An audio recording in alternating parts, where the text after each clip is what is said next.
আমরা মোটামুটি সবাই একটা প্রবলেমে ভুগি, সেটা হচ্ছে যে চোখ ব্যথা এবং মাথা ব্যথা। তো চোখ ব্যথা, মাথা ব্যথা এগুলো কেন হয় সেই সম্পর্কে আজকে আলোচনা করছি।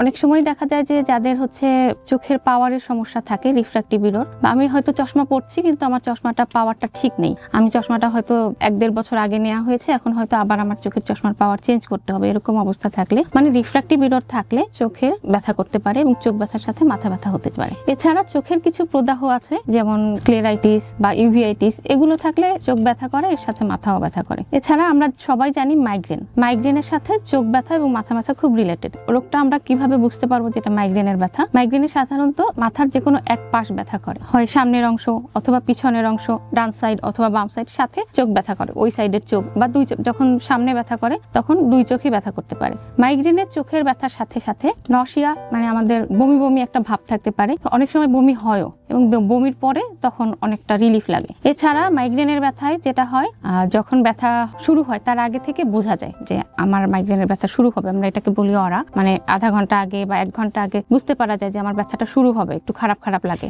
এছাড়া মাইগ্রেনের ব্যথা ক্রাউডেড এরিয়াতে অনেক বেশি শব্দ হলে তখন ব্যথা বেড়ে যায়। এছাড়া যদি অনেক আলোকিত কোনো রুম থাকে, আলোকিত জায়গা থাকে, বাইরে রোদের আলোতে বেশি গেলে তখন মাইগ্রেনের ব্যথাটা বেশি বাড়ায়। এছাড়াও যেটা হয়, জার্নি করলে তখন ব্যথাটা বেশি বাড়ে।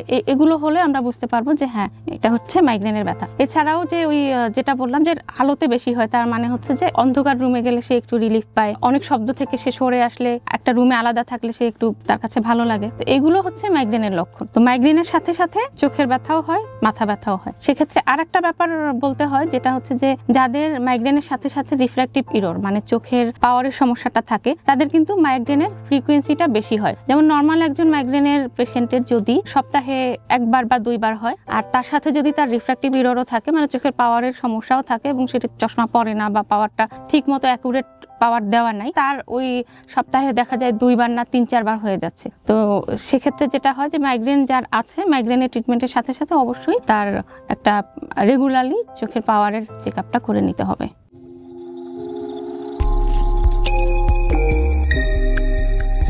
We restore vision.